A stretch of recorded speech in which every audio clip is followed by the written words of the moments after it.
Hey, this is Mark with the Practical Still. We're opening up another bottle. This time it's a Rye Whiskey, Wild Turkey 101 Rye, and not a new bottle to me. I buy this one a lot. This is my wife and I's kind of go-to bottle for Manhattans.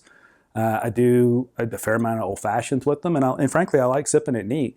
It comes in a liter, so this is the 101 version, so 101 proof, and a liter of this we get to buy here locally for about 40 bucks.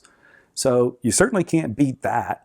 It's a non-age dated product, and it's one of those ryes that is it's just right on the line of being a rye. So rye's got to be 51% rye, and the grain makeup, this one's about 51%, 30 some odd percent corn, the rest malted barley. So, you could be forgiven for sipping this and mistaking it for a high rye bourbon versus a rye whiskey, but it certainly is a rye whiskey. I like that approach to it. That's maybe the Kentucky style of rye whiskeys as opposed to something like a Whistle Pig 10 or any of the many variants of the MGP 95% rye, 5% malted barley grain makeup you see in a lot of rye whiskeys. Those lean heavy rye. These are more maybe the old distillers that were bourbon distillers went, okay, sure, I'll make a rye, and it's just barely a rye. I like that, and especially for old fashions and Manhattans. And one of the reasons is one of my favorite vermouths is a relatively sweet vermouth. So if you pair that with a really sweet bourbon, it just gets a little cloey. This way it doesn't. It's a little bit spicier. I think it's fabulous.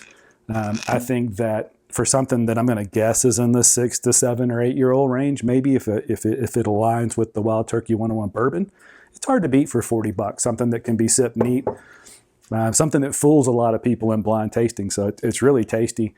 I think you ought to give that a shot. Let's see.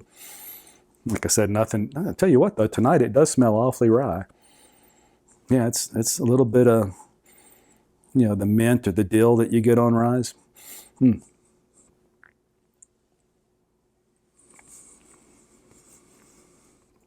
Yeah, and you got a little oak up front. Anyway, a super product, and maybe I'm a little biased. I've become quite the Wild Turkey homer in the last year. As you can see, there's some Russells and some rare breed. It's kind of everywhere. But anyway, it's a good one. If you haven't gotten into rye whiskey and you want to branch out, maybe you just came in and got all bourbon because that's what's gone crazy lately. I think step out. And a good place to start, if you haven't been into rye whiskey but you've been into bourbon, is one of these ryes that's barely a rye. So the bourbon's got to be mostly corn, the rye's got to be mostly rye.